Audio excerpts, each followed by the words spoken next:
From the end of the 20th to the beginning of the 21st centuries, the definitions of literacy have shifted from a simplistic view of people's reading and writing abilities, their ABCs, to a much more nuanced and complex perspective of the many semiotic capabilities and understandings that a person has to read, write, speak, interpret, and envision themselves and the world around them.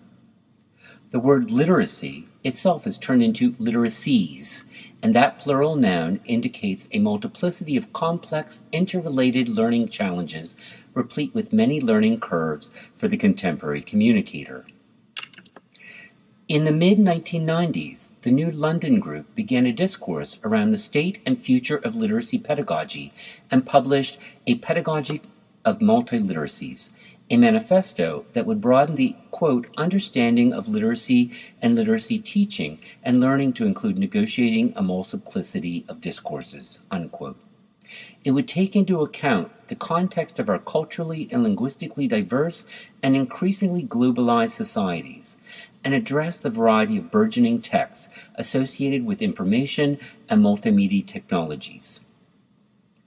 Since then, the simplistic definition of ABCs has become increasingly complex with 1. The recognition of diverse Englishes, 2.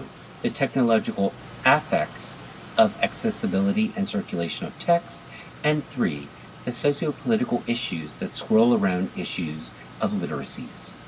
In my fall 2018 PhD course at the CUNY Graduate Center, my students and I investigated the historical conceptions of literacy as well as the ever-changing, future-moving meanings of literacies. As a means to understand these literate habitudes, we examined and practiced the types of capabilities that make life in the 21st century communicative and habitable. We reflected upon our own digital literacy, or illiteracies, as in my own case, abilities, and what they could do for us as teachers and administrators. We also considered the types of literacies that our educational institutions, our workplaces, and our own personal pleasures value so that we could make informed decisions about how to promote digital literacy acquisition in our classrooms and use them to advance various initiatives. This panel will exhibit the possibilities of digital projects that they devised to foster teaching, learning, and community building. Olivia Wood describes the web design labors for the International Writing Center Association that she did and how it reshaped the identity of that professional organization. Christopher Morabito discusses his queer young adult literacy online clearinghouse and how it has developed as a research for queer teaching. And Demel Collier introduces her Our Lives Matter online project/movement that invites students to reflect upon why their lives matter in what seems an increasingly fractured society and culture.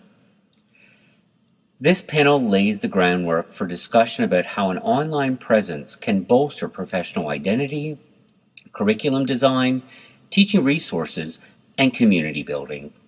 It testifies how WPAs could use online presence to bolster their programs and perhaps make their bureaucratic lives richer and easier.